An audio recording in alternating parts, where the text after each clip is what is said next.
super wild card weekend. Dare I say super duper wild card weekend. What was your thoughts when you saw what JuJu Smith-Schuster had to say? My first thought was that, he wished that he didn't get asked that question.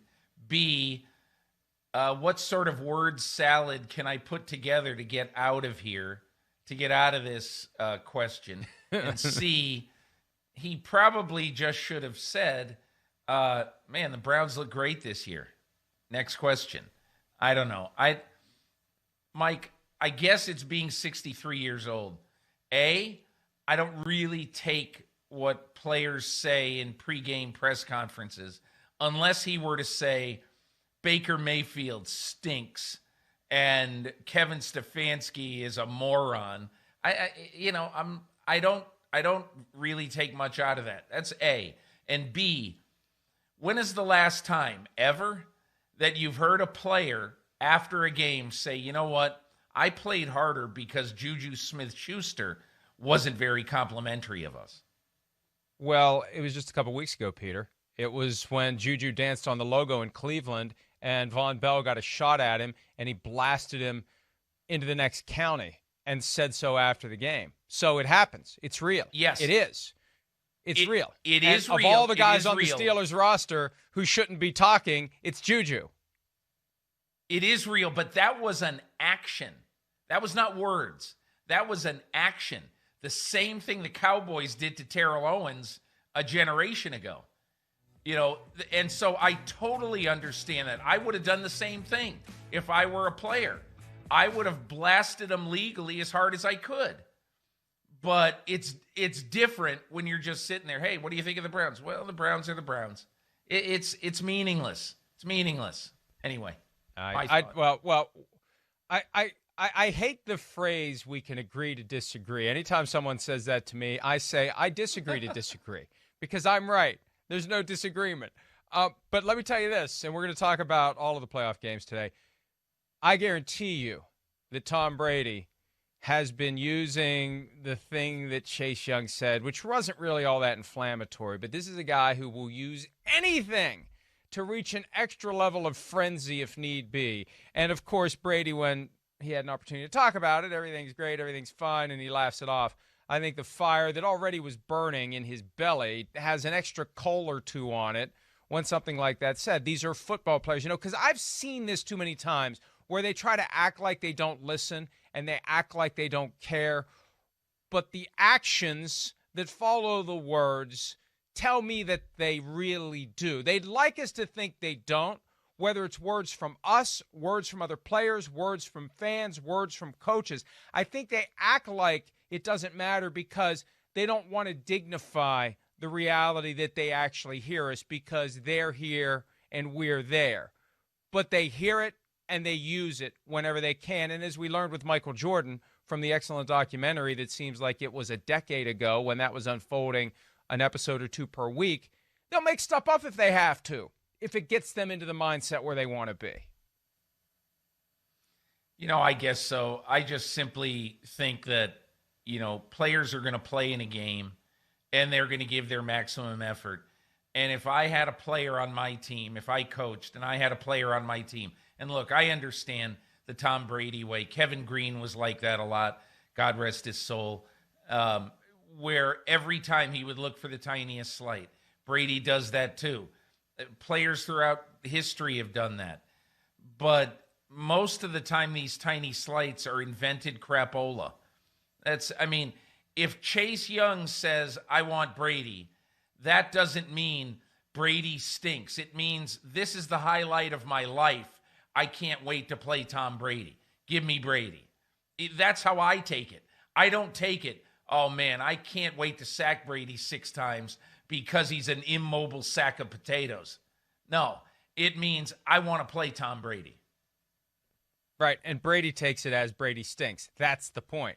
You can take it however you want to take it, and if it helps you get ready and achieve at a higher level than you would have, so be it. Now, for the Browns, they have far bigger fish caught on the shores of the Cuyahoga to fry because they've got a COVID-19 outbreak. For a week plus, the NFL was saying they don't have an outbreak, it's all community spread. At some point, they had to acknowledge it now is an outbreak. And we're not even 100% sure the game's going to go forward. They've told us all year they won't play a game if there is an uncontained outbreak. Well, based upon the results of the daily Clarence Beeks crop report that we hear about every morning, we could be at that point come Sunday. For now, though, what we know is the Browns haven't practiced all week, and they may not practice today, and they may not practice before the game. Here's Baker Mayfield from yesterday talking about the impact on the Browns of potentially not practicing at all before they play the Steelers on Sunday night.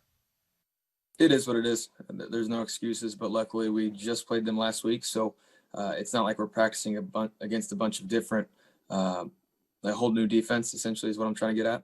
So we have to be ready for the wrinkles, like I said, but luckily we've game planned against these guys, and everybody's sitting here in the second week in a row of preparation for the Pittsburgh defense. You can delude yourself into thinking that if you're Baker Mayfield, and you have no other alternatives. But the reality is they prepared and played the Steelers' JV team on Sunday. There was no Ben Roethlisberger. More importantly, for Mayfield's purposes, Peter, there was no T.J. Watt. Life changes dramatically and comes at you very fast when T.J. Watt is in the lineup and T.J. Watt is screaming around the edge and T.J. Watt is keeping you from doing the things that make you a good quarterback, like using some mobility. He doesn't have a high degree of mobility, but he has some. That some mobility reduces dramatically when T.J. Watt is chasing him. So it's going to be a different experience for the Browns. And Mike Tomlin and the Steelers surely didn't lay all cards on the table in a game that for the most part was meaningless to Pittsburgh on Sunday. You know what I thought yesterday, Mike, when I heard that they were going through the day and almost certainly wouldn't practice, and it was going to be their fourth day out of the facility and all that. You know what I kept thinking?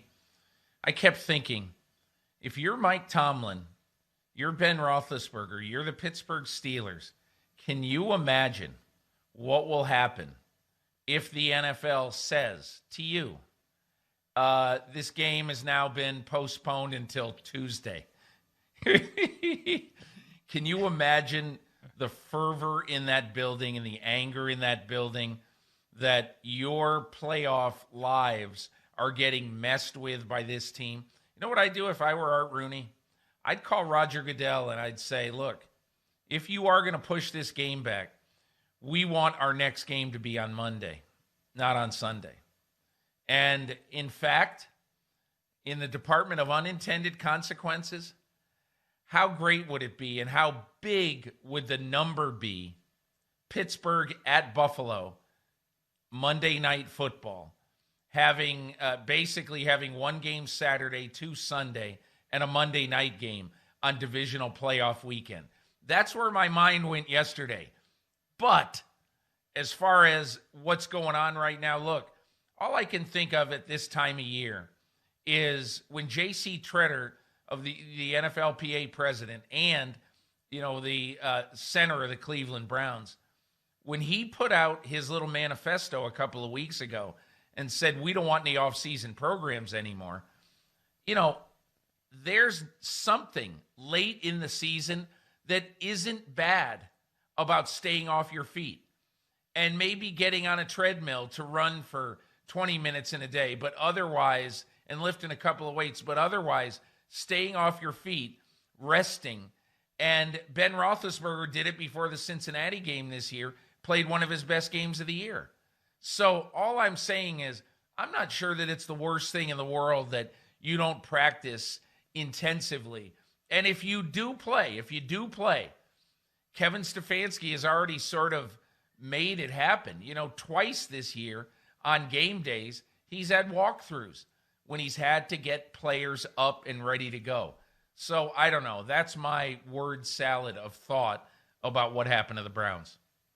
I got a couple of quick reactions, and I'll work backward. First, one of those walkthroughs came on the day they lost to the Jets. So, Second, I don't disagree with J.C. Tretter's sentiments, and there will be a push by the union, although it's part of collective bargaining, and I keep wondering, why does the union keep pushing this? What are they willing to give up to get it? Could it be an 18th game? I don't want to open that can of worms.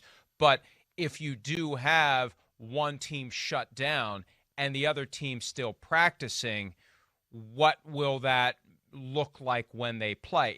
If it was both teams shut down, like all teams no offseason program and all teams no preseason games, that levels out the competitive balance. When one team isn't practicing and the other team is, the one team that isn't practicing could be walking into a buzzsaw. And lastly, Shireen Williams and I on PFTPM earlier this week were kicking around how the schedule could adjust. If you would move to Tuesday, you'd have to let the winner play the following Monday. You would discover plutonium by accident in the ratings that would come from a Monday night playoff game. And the following weekend, I think you'd have to let the team that wins on Monday night play the conference championship on Monday night. And I've been advocating for several years now, instead of back-to-back Sunday games, go Sunday night, Monday night, prime time. You got 13 days until the Super Bowl. No one's at a disadvantage if you do that. And as we've learned this year, these other windows, these other opportunities, doubleheader on Monday, Tuesday night game, Wednesday night game, I think this gets the creative juices flowing from the league's perspective as to ways they can spread out the cluster of Sunday games and get bigger ratings, have more opportunities for in-game gambling for people who are focused on one game at a time, and make a hell of a lot of more money at the end of the day. Mike, I totally agree with you. I think that if the NCAA championship game had not been scheduled for Monday night for a long time, because that obviously on January 11, the NCAA championship game was scheduled. And I kept asking in the off season, is there any way, not necessarily going head to head because you don't want to kill college football, is there any way you'd play one of those 6 games at 5 o'clock in the afternoon on Monday? You'd get a gigantic crowd. And I bet that, especially given the state of America today, where so many people at 5 o'clock in the afternoon on Monday are not in an office, I think the number would be much larger than it would be Saturday at 1 p.m. But be that as it may, I really think that the NFL next year is going to try to do one of these 6 games in a primetime window, hopefully on Monday after the weekend where there would be 5 games. We'll see what happens. But to me, I'm not saying the Saturday 1 p.m. window is a throwaway, but I'm saying you can get a much bigger audience playing it at a different time. One more point on this game before we move on to the second game to be played on Saturday. That's the Sunday night game, but I'm so used to going through these games sequentially, I got it a little twisted. The game we're talking about, obviously, the last game of the weekend. We are going to see, through the absence of Kevin Stefanski, what a coach is truly worth on game day. Because with Stefanski not there, Mike Prefer, the special teams coordinator, will be the head coach. Alex Van Pelt will call the plays, and we will get an opportunity, even though it's going to be a one-game sample size, to see what a head coach means or doesn't mean in a playoff setting. And I think, unfortunately, for the Browns, we're going to find out that your head coach means a hell of a lot on game day. Hi, I'm Mike Tirico, and thanks for watching. Make sure to hit subscribe for the latest news and highlights from NBC Sports.